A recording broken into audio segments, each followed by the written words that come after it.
Well, hello folks, and welcome to episode 261 of Retropower Uncut. And we're going to start with this, which you'll have seen on the Den, I believe, at a couple of points.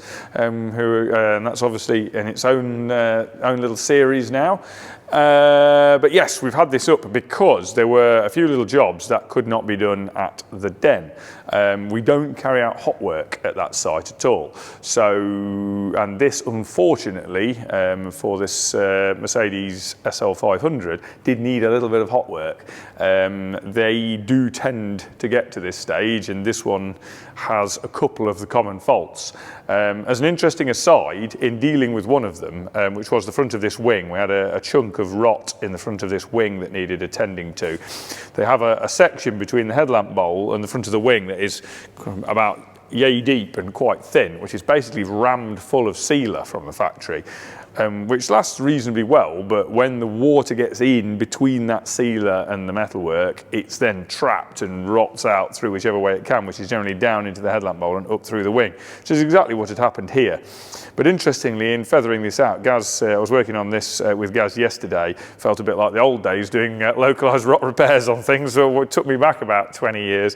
But yeah, we sort of tag teamed this job yesterday and got this sorted out. But interestingly, where he's feathered the paint back on this, there's quite a series of paints occurred there, which was interesting. It's seen quite a number of paint attendances, this wing. It's almost like aging a tree, because it didn't actually look. It looks very good on the outside. It's just interesting that it's seen quite a number of paint sessions. But anyway, that rust is repaired there now. That's dealt with, and furthermore, it was suffering a little bit of bulkhead rust, which is very common on these.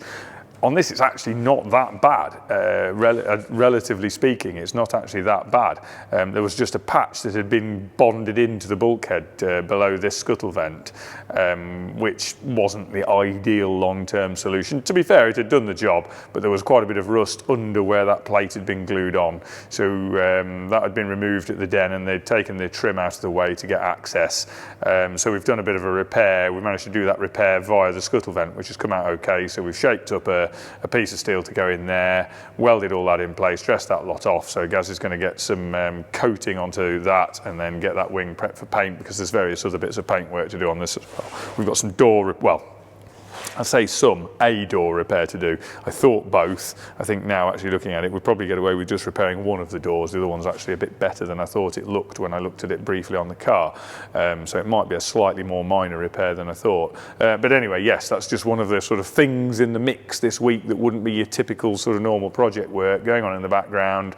So hopefully, yes, we shall have this back to the Den next week. So that's what's going on there. Moving on from that, we have an E-Type explosion. As you can see, there's stuff everywhere and all sorts of things going on, because Scott is working on this, and wait for it, Bobby is working on this. Bobby's back in the workshop. He wasn't really feeling being on camera this week, but he's back in the workshop and doing well. There's still a road ahead in terms of his hospital visits and in terms of his cancer journey, so we'll keep you up to date on that. But at the moment, Bobby's back, and I think he's glad to be back, certainly in the building. Whether he's particularly glad to be back in the workshop, I don't know, but he's certainly been glad to be back in the building, and it's great to have him back. He's been ploughing on with some CAD work on the Saab in the background, but he's also been doing some work on the E-Type, which is more relevant to what we're going to talk about today.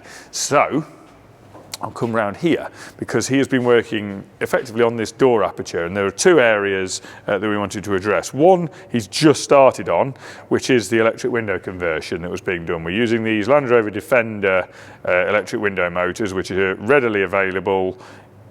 Spare parts are likely to be available ongoing, which is always a consideration. I'm sure there are probably slightly higher quality window mechanisms out there, but these are very available and likely to stay available, which is one of the key things. And they also are a reasonable design in terms of the ability to fit them into applications that they weren't originally designed for. So that's great. So Bobby's started work on this. He's cut out some of the door. He's going to make a raised section. He's going to press up a raised section or fabricate up a raised section to go onto the door inner that will still sit behind the door card, but it'll allow this motor to just come this way a little bit, because otherwise it fouls the glass. So he's just working on the exact shape needed for this piece that he's got to let into the door to make room for this to fit. So that's like current ongoing work. He's just popped for lunch at the moment. And then if you see these lime green 3D printed sections here and on the end of the door, they are for some, I don't know the best description for them. We've been kind of calling them anti-scuttle shake locators. Basically, a lot of cabriolet cars where scuttle shake could be an issue use an additional locator, additional to the door catch, between the door and the B post. Some actually use them on the A pillars as well. We're not going to do that because our door hinges are pretty substantial at that end. But what Bobby wanted to do, and I think wisely, is put this locating block into the back of the door, and that's going to be a pair of parts. One which will be a machined part, either aluminium or stainless steel part that goes into the back of the door, and the other which will be a Delrin or nylon block that goes onto the B pillar, so that as you shut the door there'll be a finely aligned block. It's actually quite a sliding fit, so when the door's shut and latched, there is no up and down travel because it's located by that nylon block. And the importance of that is that as the car goes over undulations in the road, the doors can't rattle inside their apertures, can't rattle inside the latch. The example that's quite common of one of those, because you might not be aware that cars have those, the example that's common that a lot of people will have seen is an MX-5. An MX-5 has a plastic aligner that sits in the door shut, so that when the doors are shut, it locks them in their location and they can't move. And it just stops that knocking and that rattling that you can get from flex in an open top car, because the body shell is going to be inherently flexible. You've effectively only got the sill depth giving the torsional rigidity to the car. Now on an E-Type that sill is pretty deep, but you still only have that depth, this centre depth of the car, to give it all its torsional rigidity. And again, we've reinforced the sills on these. These have 4-inch 16 gauge tubes running inside them, the full length inside this top radius of the sill, and stitch welded into the sills. But you know, that's still a pretty, that doesn't add that much torsional rigidity. It adds a bit, it improves it, but it doesn't add that much realistically. Going off on a wild tangent as usual, but to add significant torsional rigidity, you need to get material away from the neutral axis. And you just can't get material away from the neutral axis in a cabriolet because there's no car there to put the material into. So you do your best with what you've got. So that's what Bobby's been working on. As I say, the B-pillar locators, door locators, and the electric window. Scott has been working on a couple of areas, finishing off a few odds and ends, and then primarily the handbrake mechanism using the E-stop, which is over there next to Jamie. We use those E-stop units in a few applications, and we've got on pretty well with them. They're basically just an electric linear, 12-volt linear actuator with some limit switches in that pulls the handbrake on. And we were going to use that on the E-Type, well, we are still going to use that on the E-Type, but we were mounting it underneath. And we were very concerned about exhaust heat, and we'd had various to's and fro's, and we thought we'd done the best we could in terms of mounting it. However, I'm never afraid to take on some guidance from somebody else if such guidance pops up. And Tom Lenthal actually called me asking about handbrake actuation on this car, because he is also building a Restomod E-Type at the moment. He called me asking about what I thought about the heat build-up, potential heat build-up issues on the E-stop, and I said, well, it's a bit of a worry, but I haven't really got a better solution. He said, I'm thinking it might fit in the rear seat aperture area, and we sort of didn't think it would, but we hadn't actually really looked, is the honest answer. So thank you, Tom Lenthal, because his suggestion was to try locating it in there, and he sent me some pictures, and he'd actually located it this side, I think, lengthways across there. Now, we had a bit of a fiddle about and a little look at it, and tried to work out the best way of doing it. And looking at the radius of operation of the cable that's going to go onto that actuator and what it's got to pull, we actually decided to mount it behind the driver's seat on a little bit of an angle on those two pads that you can see there now, so that the cable actually comes out under here, under this load cover, through the groove, through this pressing groove in the top of the transmission tunnel, round here. It's going to locate on a bracket which Scott's put here, and then come round, go through here. I think he's going to put a little profile into this section here as well, and then exit through this tube into that, through round to there. And then we're actually using a bit of a hybrid rear end. I think I've mentioned this in this previously, that we're using the outboard brake rear end setup, which we are. One of the additional and possibly you might not be aware of complications and things to do with that outboard brake rear end is that it uses a pair of handbrake relay levers that are actually pivoted off the inner lower wishbone, lower arm pivots.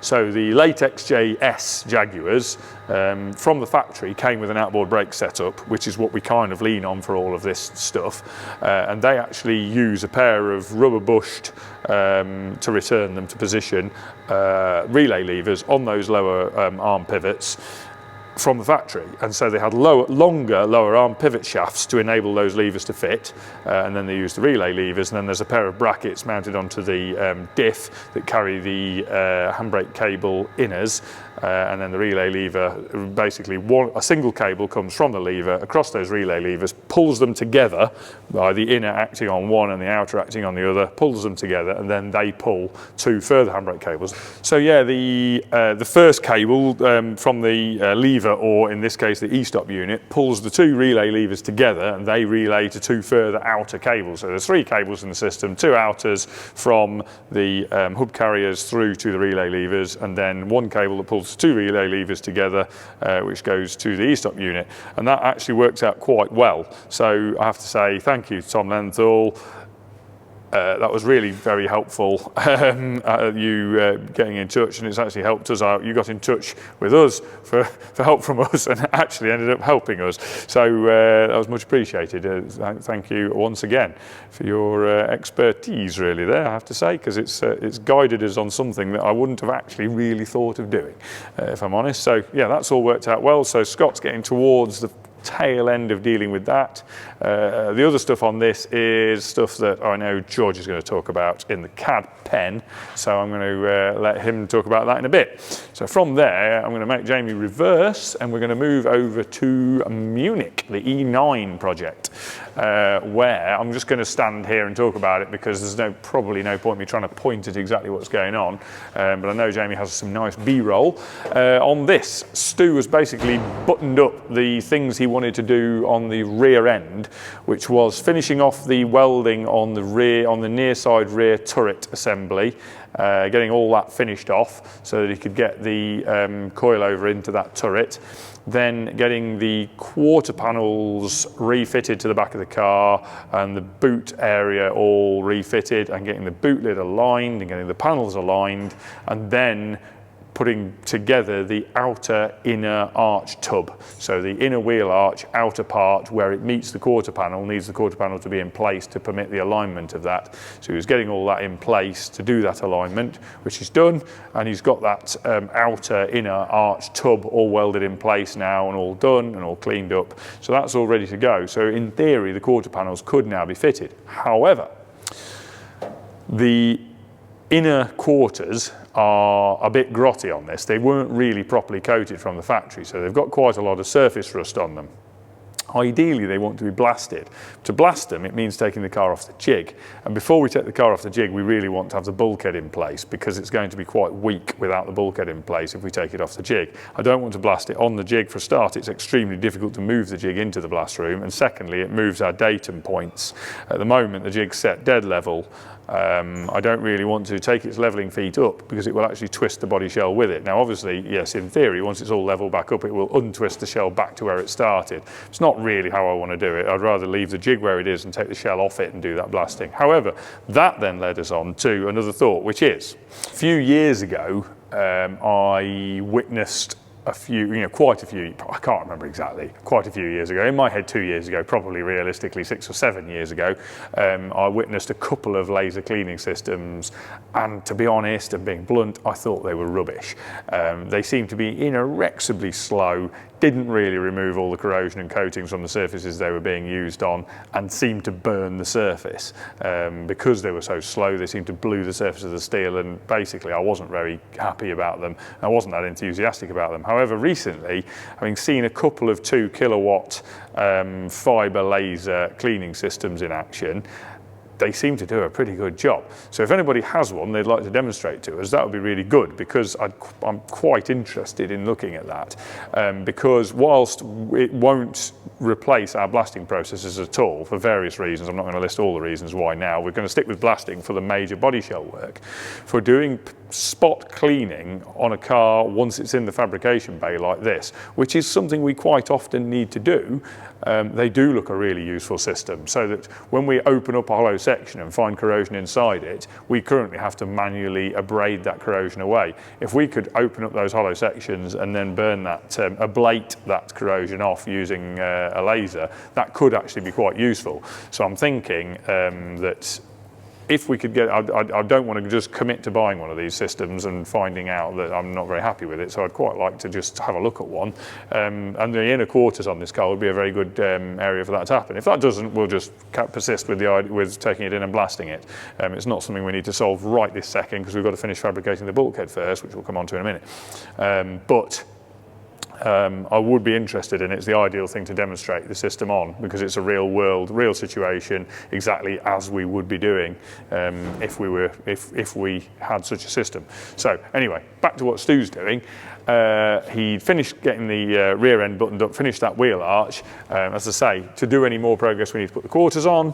To be able to put the quarters on, we need to clean them up, and to be able to do, and potentially we need to be able to move the car to do that, which means we need to put this bulkhead together, which, as you can see, is not very together at the moment. It's a hulking great hole.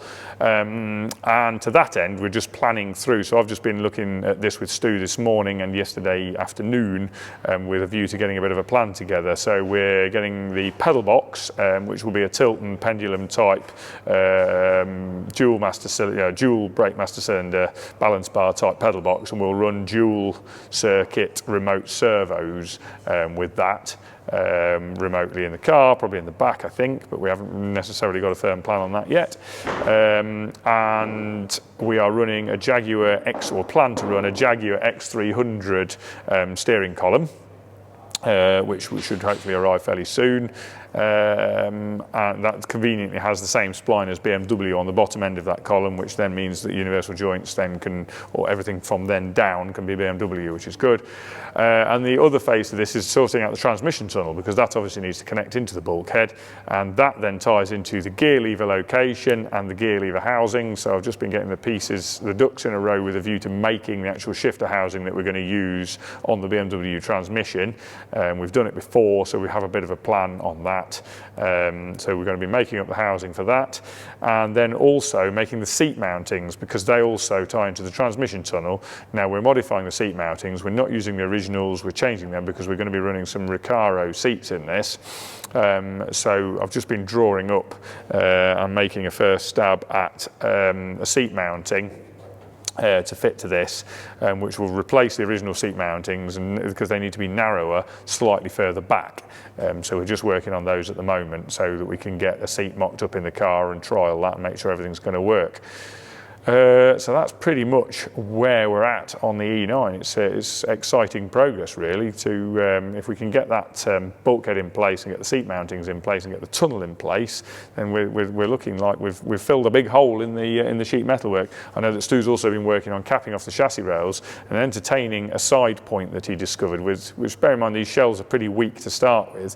He discovered that the lower part of the swan neck in the chassis rail, where it meets the bulkhead, isn't actually welded to the bulkhead in one of these, unbelievably, when that's a pretty high stress area in the car, the rail isn't actually welded to the bulkhead in that region at all. For like 200 millimeters at least, there's no welds at all between the two. It's quite alarming, and that's not been modified on this car. That's just how they come out from Carman. So it's no wonder they flexed, because there's a distinct lack of attachment between fairly key structural parts of the car. But anyway, and where there was attachment, we found that quite a lot of the welds hadn't taken from the factory as well. But yes, that's all an aside. But yes, progress is coming along very nicely, and yeah, hopefully fairly soon we'll have a mock-up seat in and have a finished transmission tunnel. Moving on from that, we're going to swing round to the Aston, where we had a visit from this project's customer earlier this week, and he's had another sit in it, and we resolved a few problems. We actually created a couple more minor ones, which I've got to take up with the customer soon, because we're possibly doing some revisions on the seats for various reasons, but I'll elaborate on that once I've gone through that with the customer and once we've got a bit more of a plan in place. But we may be doing some revisions on the seats for a couple of fine-tuning reasons, nothing huge, fine-tuning reasons, but we might just do a couple of revisions. Moving on from that, Matt's finished. I think we said last week Matt's finished getting the steering column attached. We just need to do a mounting plate for the bottom of the column actually onto the bulkhead, but all the top part is mounted, so that now Luke can get all that scanned, which I think he may have done, with a view to cracking on with the final dashboard. I would say dash design. The dash design is done, the visual part of it, but it's the mountings and all the stuff on the back that needs checking to make sure it fits, and also the mountings need making. But moving on to what's been going on in here, Matt has been continuing with the front end. You saw that last week that he'd screwed on this nose section and got the inner nose all mounted. Moving on from that, we did the radiator mountings, got the radiators fitted, got the radiator and the AC condenser fitted, and worked out a plan with those. The plan necessitated widening the mounting centres of the bonnet hinges, because the bonnet hinges were too close to the radiator air intake, and I didn't really want to move the radiator air intake around the hinges and narrow the intake area on the radiator. So instead, Matt has moved the hinges outboard and then altered the mounting on the bonnet inner frame to match the new locations of the bonnet hinges. He's also had to shorten the bonnet hinges and re-angle them because of all that, and so that's been a reasonably convoluted job, but he's got all that done. He's made new counterplates for the bonnet, because one of this is another little aside, but it's an interesting one, I promise. The bonnet inner frame on these is like a closed aluminium pressing. There's no access holes into it, and originally from the factory, the bonnet hinge counterplates, the nut plates with the captive nuts on, the steel plates are inside the bonnet and then held in place by rivets, are inside the bonnet frame, and they're put in before the bonnet outer skin is bonded on. The bonnet outer skin is originally bonded on to the inner frame from the factory. So that means that if you strip a thread in one of those bonnet mounting nuts in the nut plates, you're going to be painting the bonnet, because there's no access at all to get at them. It's inside a completely inaccessible part of the aluminium bonnet, which I was a bit nervous about, because it's not unheard of for a thread to be damaged on something like that. So we have elected to create some windows into the bonnet frame so that we've got some access into there, so that we can then get those at a pinch. I mean, it's not easy, but you can actually get the captive nut plates for the bonnet hinges in and out of the bonnet frame without having to cut a hole in it after it's painted, which we were pretty keen to avoid. Anyway, Matt's done all that, and he's then got the bonnet frame on and got that trimmed in. Customer actually did a few snips with the tin snips actually while we were doing that, which was quite nice. They did come and sort of pitch in for a minute, so he had actually done a little bit of work on his own car, which was nice. And then once that was done, Matt started work on the front end structures for the inner wings. We've formulated a plan now for how we're going to do the inner wing structure and the splash shield structure for the inner wheel arch, and also finalise the plans in terms of the HVAC mounting and the access routings for the hoses, the coolant lines and the refrigerant lines that have to go to the HVAC unit. We've got a plan for those. We've got the plan for the air filter, which has now changed its location to this side, from last side where I think from that side where I think I said it was last week. And then Matt's on with fabricating these housings, which is nearly done that side, and he's partway through this side, which will house the air intakes, which intake air through these holes ahead of the radiator. So it's high pressure air, which will be fed to the HVAC unit and also to the engine air filter this side, HVAC unit feed that side. So these holes here, which are ahead of the radiator, will bleed off a nice cold air feed, nice high pressure cold air feed for those two applications. And that will go into a box formed behind the headlamps, which will also prevent the worst of the weather getting to the back of the headlamp assemblies as well, which will be quite nice. And then watch this space for next week, because Matt's going to be fabricating the structure that basically props up the wing and forms the mounting for the splash shield that will go over this area here, which will be made in composite. The splash shields will be composite. The inner wing structural piece here will be steel, and then there will then be some composite cover sections going down both sides of the engine bay and around and sweeping over the radiator at the front.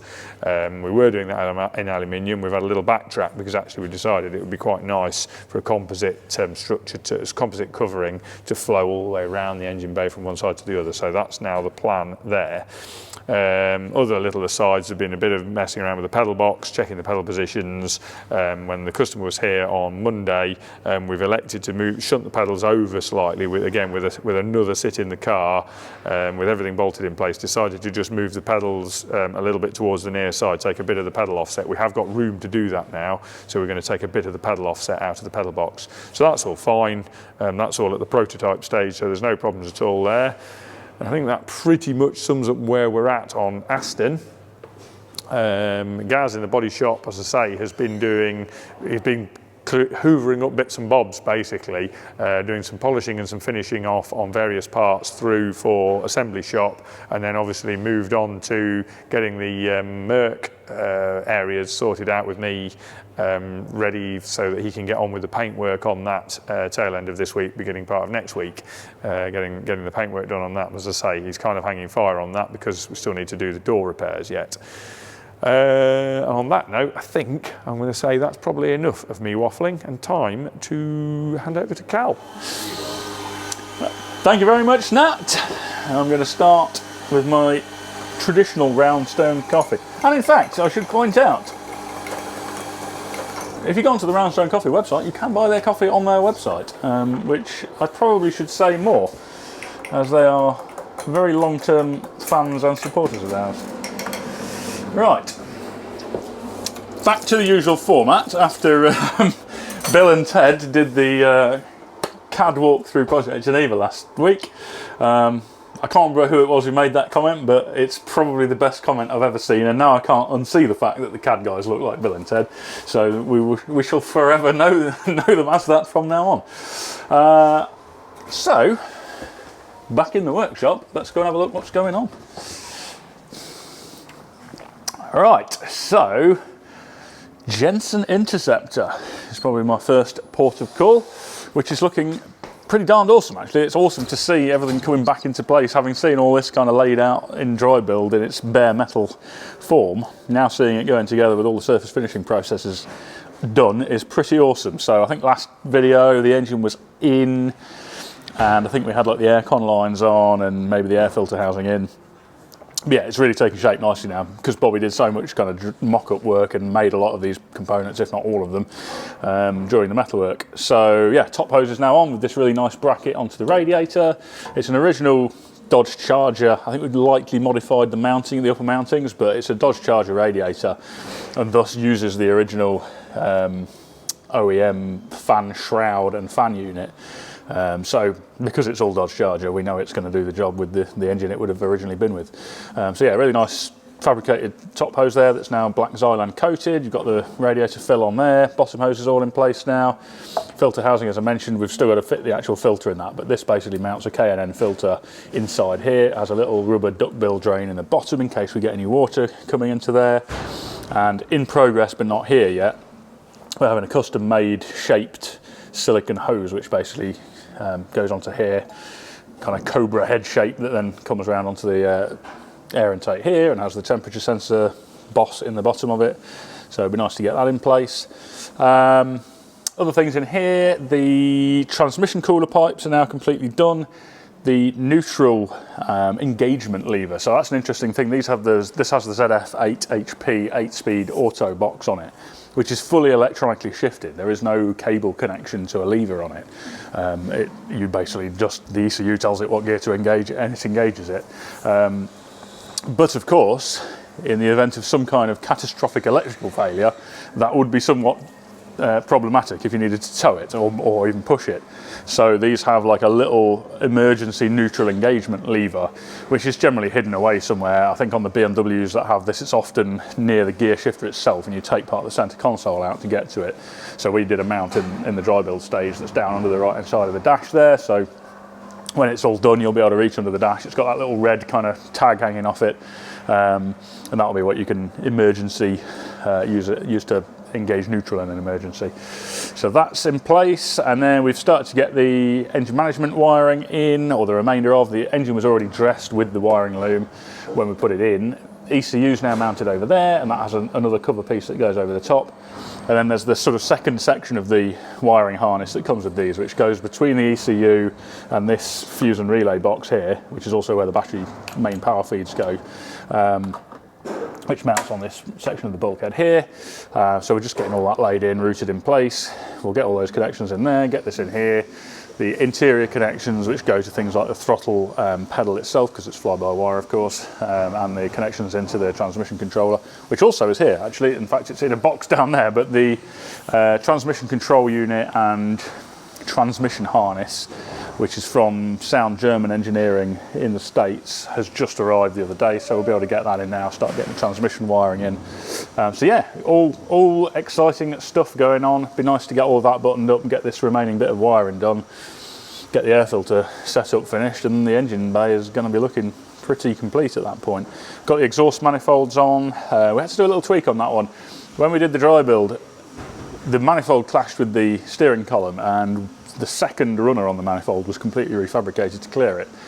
However, the first one is also quite tight, and I think at the time they had it in there, they deemed it was probably okay, but when we looked at it in here, we were like, we've intentionally put quite soft engine mounts on this, C63 AMG engine mounts, because we want to really have a decent degree of refinement. But consequently, because the engine can move quite a lot, we were worried it was going to clash with the steering column when it was moving a lot. So we've done a little scallop out section on the exhaust manifold on the first runner. But that's on now, which means we could crack on with the exhaust system installation. We're also cracking on with the HVAC system, or the remainder of it. So the fan housing, which actually I think's over here. This is good. I can actually demo that with props. So on the Vintage Air unit, normally as it comes, this fan is attached to the unit that's in the car down there. Now, when we did all of our mock-up on it, we came up with this idea to basically bring a section of bulkhead forward round it. Main unit's in the car effectively, the fan is actually in the engine bay, and then we've done a variety of ducts on it to then duct the air into it from this grill effectively. So the air goes in here, comes out the side, there's a 3D printed duct under the wing, flexible duct retained under the wing down there, and then at the back end of that is this piece, which actually goes onto the side of here, which is just in progress at the minute. Sits kind of like that, feeds air into the fan. But because these fan units they intake from both sides, and the fan is actually solid in the middle, and the motor's on this side, so you really need the air both sides, because that not only is it better for the general flow of it, but also it keeps the motor cool. So we've got this joiner piece underneath here, and this little fabricated piece, which long-term viewers will remember Nat made a little press tool to make. So that basically ducts the flow to both sides of the fan. Once this is on the bulkhead, it blows through the bulkhead into the HVAC unit in there, and everything will be tickety-boo, nice powerful heating and air con. So that's just about ready to go in, and then once that's all together, there's a final piece, is a cover that goes over here with some sealing gaskets just around the AC lines here. But yeah, that should look super neat, and that basically matches the cover that we've done for the engine ECU that's the other side. So yeah, looking very neat. I mean, one thing it's worth mentioning with this is we always wanted it to look really OEM. We haven't gone really kind of show car-y with it, although obviously it's super neatly installed, but satin black, kind of subtle. I want it to look like, if you didn't know what a Jensen Interceptor engine bay looked like, you might actually think this is just a standard car. So I think it's achieving that very nicely. So that's where we're at with that. Oh, also interior. So James has been busy with stuff relating to this. So he's now got the headlining, so there's like a ribbed grey Alcantara headlining that's gone in this. He's busy with the surround panels that go around that, which are getting black leather. I think him and Ellie have been on with that at the minute. And there was another bit he was on with on this. I've had a total mental block. Door cards. So they had been previously done actually by the company that started the work on this a long while ago. But they were a brown colour, which you can see on the back seat here. They were all brown, everything was brown, the door handles, the top parts, the main section, and we thought it was a little bit too much brown, and it would be nice to break it up a little bit because there's black piping on the seats. So we did the top sections, redid those in black, refoamed them as well because we weren't really happy with the foam that was under those, it was a little bit lumpy looking, and redid the actual armrest door handle in black as well, just to break up the expanse of brown. So it's a nice balance, I think. Now you've got a mixture of black and brown. The rear parts are mainly going to be brown with black piping, rear seats brown with black piping, all the perimeter of the roof and the pillars will be black. So I think it's a nicer balance. But yeah, looking forward to seeing the interior develop, and he's working now, I think, on these rear arch sections, and Luke will probably mention that he's just been on modelling a little storage bin for these. So yeah, all looking very, very nice. And then I'm going to stop 1 second and have a little swig of me Roundstone. Project Portofino XJC, also looking splendiferous. So I think the cross members were in last time we saw this, or the sort of subframes were in. They've been cracking on with the brake plumbing, and I have to say George has done an absolutely stunning job with the brake plumbing on this. Done it all in ATEC hardline, apart from obviously the flexes to the calipers, and it's just such a neatly thought out job. Also the clutch line as well, which runs sort of really neatly alongside the crossover line that goes to the near side front brake. Just, yeah, looking awesome. Flexes have been made. They've had the front calipers on to make those up. Tried it through all the different positions of suspension travel, different steering lock positions. That's all good. Only reason the front brakes aren't on is because we're waiting for the bolts to come back from plating, and then we also had to make some little shims, machine some little shims that sit between the caliper brackets and the hub carrier itself. So these are the brakes that are going on this. So these are the caliper brackets, and then they're radial mount 6-piston alloy calipers that will be going on there. And if we have a look over here, these are the discs and bells already built up on the hubs, ready to go. So basically, as soon as those bits come back from plating, we should be able to get those brakes on. The rear axle brakes have all been built up now, so we've got the handbrake shoes in there. On these, it's like a vented disc that you got on the very late XJSs that had outboard discs. And then the handbrake mechanism is shoes actually inside the bell of the disc. So those shoes are on, discs are on, calipers and pads are on now. Flexi plumbing's been done. I think all the plumbing to the rear brakes are done now. We've got a little AP bias adjustment valve just mounted under the rear floor, which just gives us the ability to dial down some of the pressure to the rear brakes if we think there's too much braking force on the back. Just gives us that option as a bit of a belt and braces approach. And then the engine's progressing as well. So Adam has now gapped all the piston rings, fitted the pistons up with the rings, got all the pistons in place. I think he's pretty much in a position now to button up the main part of the block. I think we're still waiting for the valve shims to come back from grinding. As soon as they're back, we can finish building the head up. And then it should be sort of, well, I was going to say plain sailing, but that's tempting fate rather a lot, isn't it? But it should at that point be plain sailing of getting the head onto the block and getting the rest of the engine built up. Gearbox is ready to go. We actually had that slung in here earlier when we were doing the clutch plumbing, just to make sure the clearances of everything was okay, and the position of the bracket we made to transition the hard line to the flexi line to the slave cylinder was in a decent position and didn't foul any parts of the gearbox. But yeah, it's all looking very good. And then we should, or I should be cracking on with designing the wiring harnesses for both these cars shortly. And we should be getting the one back for Project Churchill very soon. I know Max, who's doing the wiring loom for that, has been pinging me various questions back and forth, queries on my design for that. So I believe he's in a position to crack on and actually get that made. So I reckon a couple of weeks we'll see that. In other news on that, we carried on testing coatings for the copper plated trim. So far, we've not been mega happy, I wouldn't say, with any of them. So we originally used the Cerakote MC2200, which is really nice, doesn't dull down the shiny nature of the polished copper, but we were getting slight kind of fish-eyeing on it, which I think is some of the polishing compound from polishing the copper finish kind of stuck in the pores of the metal. We then subsequently decided to try MC156, which is a different Cerakote product, which is specifically for polished metal. And it seemed to be it went a little bit cloudy. It was just, had a slight haziness, which we felt affected the sort of look of the polished copper. It didn't look as polished effectively. But we did manage to get it on pretty well. We certainly managed to have no kind of fish-eyeing issues, and we were using a particular solvent, which Nat will have to remind me of, and we'll perhaps put on as a subtitle on here, to clean the metal properly. But it was a bit hazy, so I think the final test I'm going to do is MC2200, but using that solvent as the cleaning method. We're just having a few more sort of test cards copper plated at the minute, so we've got a few more pieces we can trial with, but we're certainly making progress on that.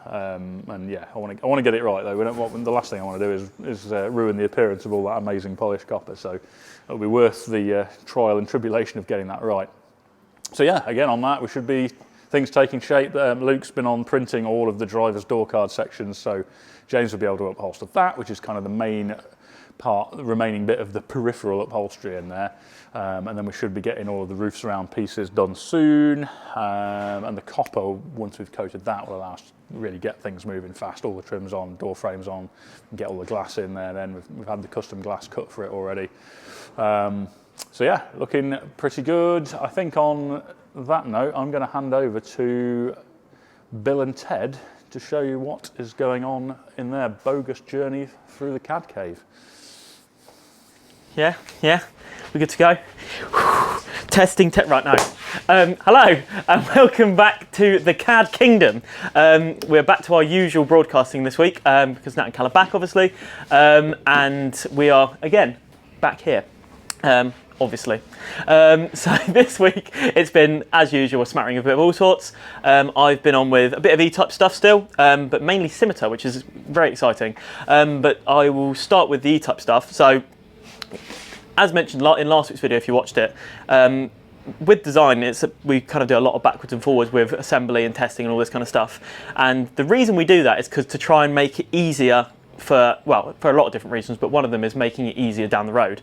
And one of those perfect examples is my tank Medufa here. Medufa is a word we're using in Retropower quite a lot at the moment.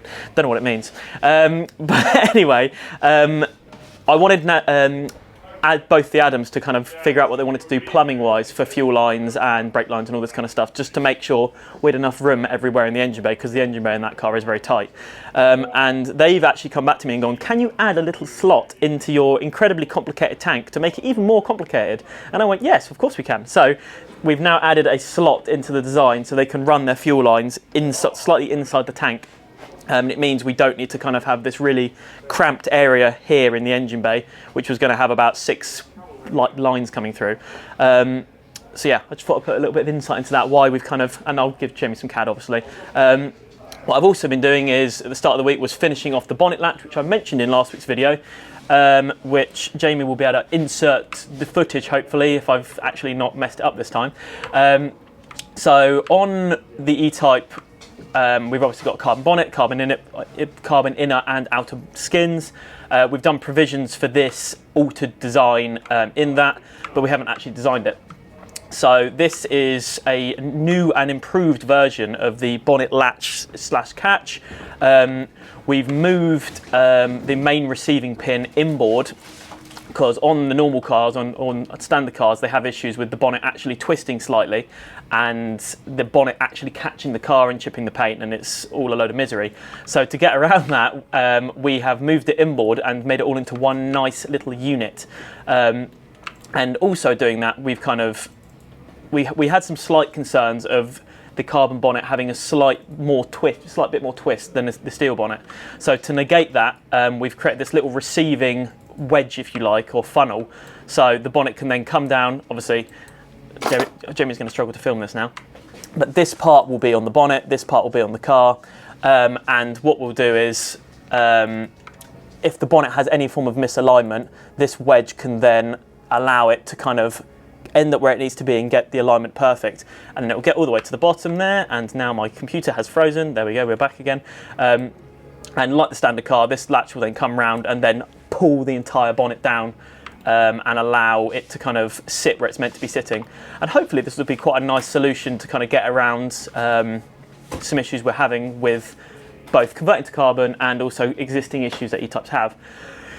The other stuff I've been on with this week primarily has been Scimitar, which has been a very long time coming. We're all quite excited about getting back onto it, so I've been just kind of getting the bones underway for everything that's needed to get all the bodywork how we need it to be. So a few weeks ago, well, maybe more than a few weeks ago, we scanned all the chassis, which is what you're seeing here. I've spent a lot of the week cleaning that scan data, to then bring it into Fusion, which is where obviously we do a lot of the modelling. Now I'm in the process of actually modelling the suspension. So one thing that I thought would be quite a good idea to do on this, learning from previous projects, is if we can have the suspension accurately modelled in terms of its geometry, it's going to allow us to run through wheel travel and all these different kind of scenarios of the wheel position in relation to the arch and the body and all this kind of stuff. So obviously this is a block model, take it with a pinch of salt, but geometry wise, this is an approximation of the mounting face of the wheel, but geometry wise this should be exactly the same as the actual car. And yeah, I'll put some, well, we're still screen recording, so hopefully Jamie will be able to just cut this in. But so yeah, this runs from all the way to bump, all the way to droop, and then we've also got steering angle built into that as well, and that obviously changes lots of various different attributes of where the wheel is going to sit. And it's obviously quite an important thing in knowing where the wheel is going to be when you're designing the bodywork completely from scratch. So then the next steps will be, I've got to finish modelling all this and get it to where we're happy with it. Then it will be figuring out what exact tyre size we're running, which I think we know, but we like to have the actual tyre here, because a tyre can be a certain size in theory, but it might not be that size in real life. So yeah, we're trying to get some tyres for that. We'll probably then scan those to then get another accurate approximation of where everything needs to be.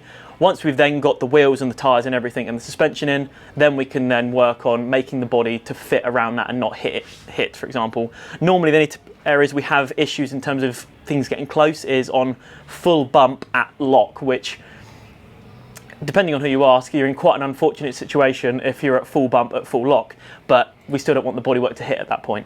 So yeah, that's where we're going to be moving towards. I've also actually scanned, which Jamie didn't get footage of because I did it quickly and didn't tell him, that's entirely my fault.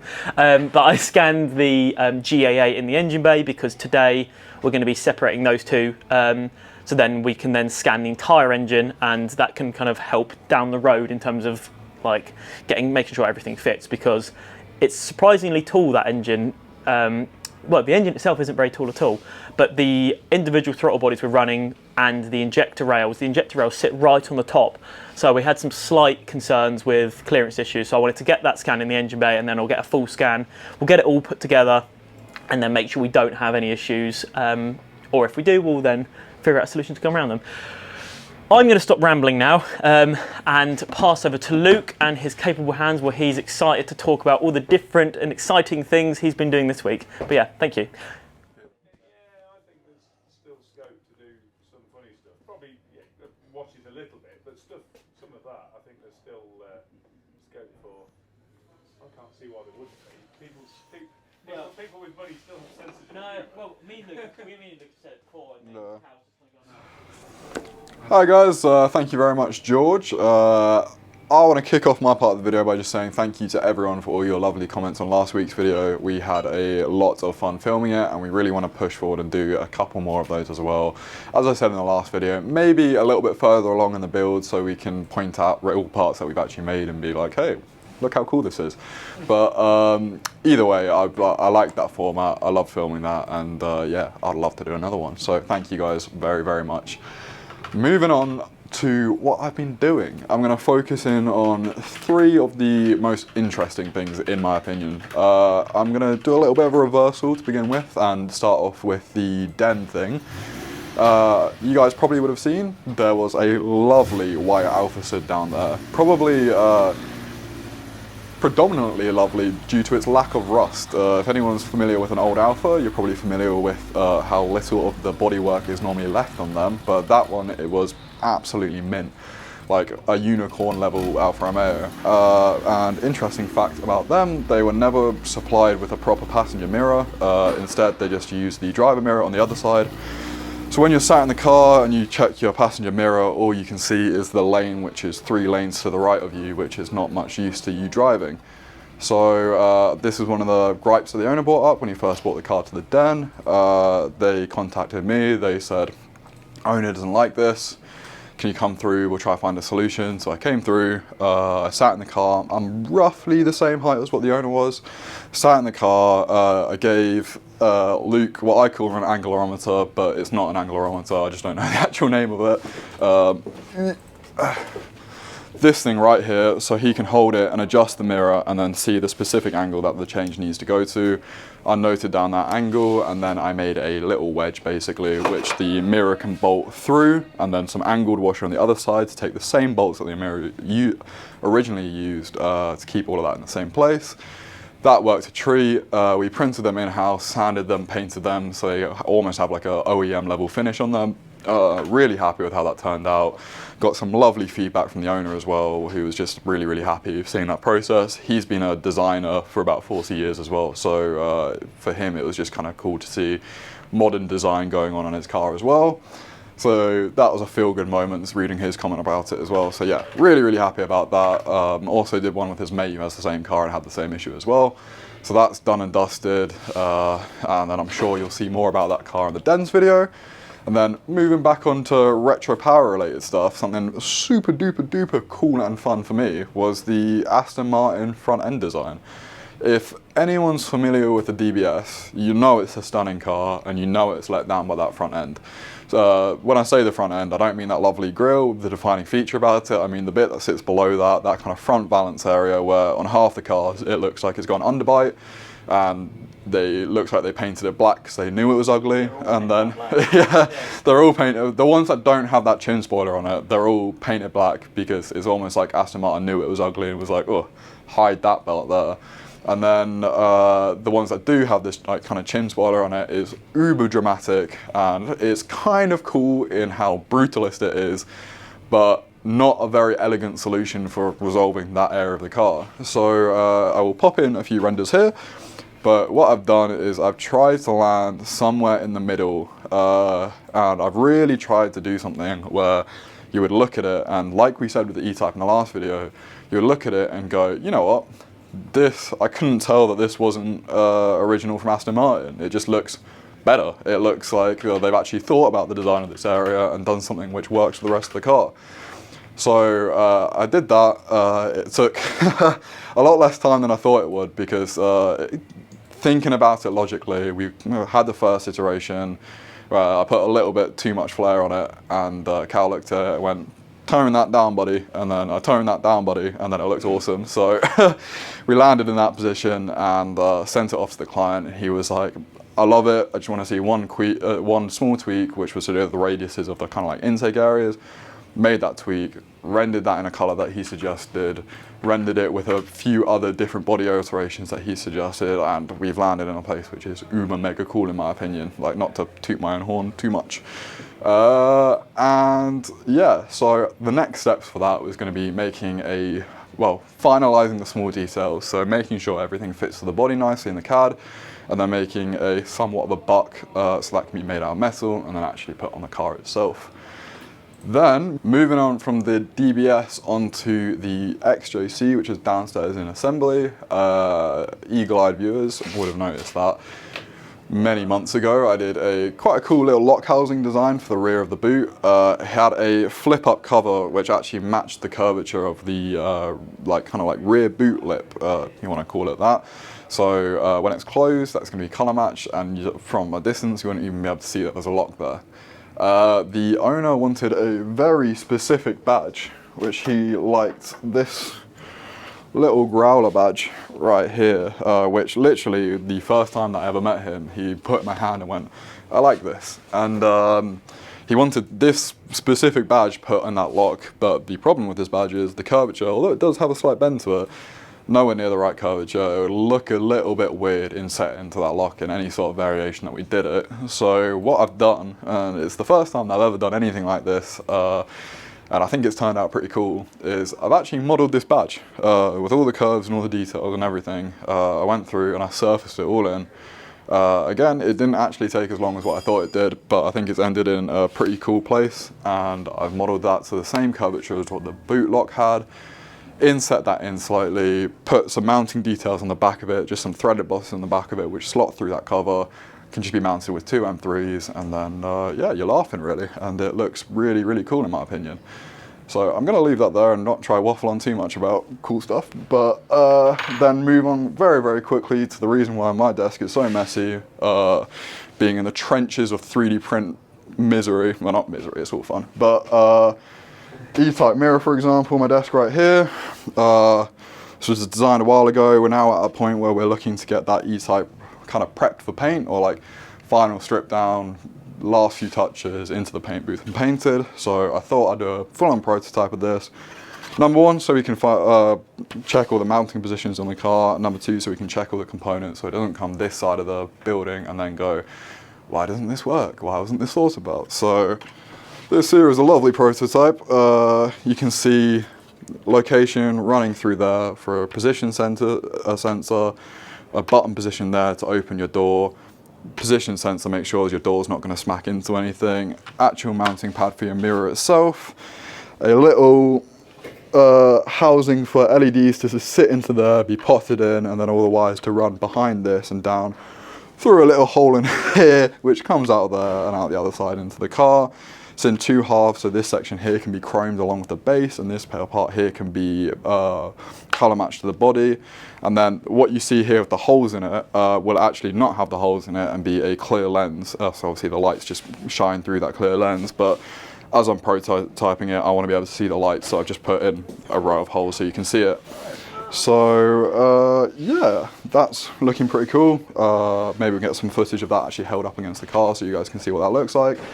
And then the last kind of like push forward on the 3D printers, these have been putting in some work recently, is the Churchill interior stuff. So I have various sections of center console 3D print, never-ending sections of center console 3D print. I'm trying to get all of one side done so I can test it all, bonding it together, test it in the car, make sure that's all good. Print the other side, hand it over to James, he can trim it, looks awesome, Bob's your uncle, that's going to look mint. And then the other Churchill bit, which I've actually just finished the last bond section on it, is, other than the little bit of table, which I've got a sound off of it from where the bond's got onto it, this is a lower section for the other side of Churchill door card. So you would have seen one side trimmed and in the car. I had to rescan the other side, make all the little tweaks and everything that you need to for fitment to the other side, because obviously a hand-built car, there's going to be like a few millimeters that need to be shaved off here and there. So that's now on the final bond. That can now be tested on the door card, mounted to the door card, tested in the car, then handed over to James to start trimming that. And then once all that glorious copper work downstairs is mounted to the car, I can scan that, finalise the top of that door card, and then also hand that over to James and get that all trimmed. And then honestly, I think that's nearly it for Churchill interior, which is very exciting. So I'm going to leave it there to avoid waffling on anymore and hand it back over to downstairs. Thank you very much. Thank you very much, Bill and Ted. And actually, before I go, everyone's obviously going to be asking me about the Golf behind me. So this was a project we had on the go quite a long while ago, and it kind of got sidelined for a while. And we've had the green light to crack on again with this. So This is basically a VR6 engined air ride equipped Mark 1 Golf, as you can see. And it's pretty much in the very latter stages. We've just got a few little fettling bits to do in the engine bay, screen wash tank, screen wash pump wiring.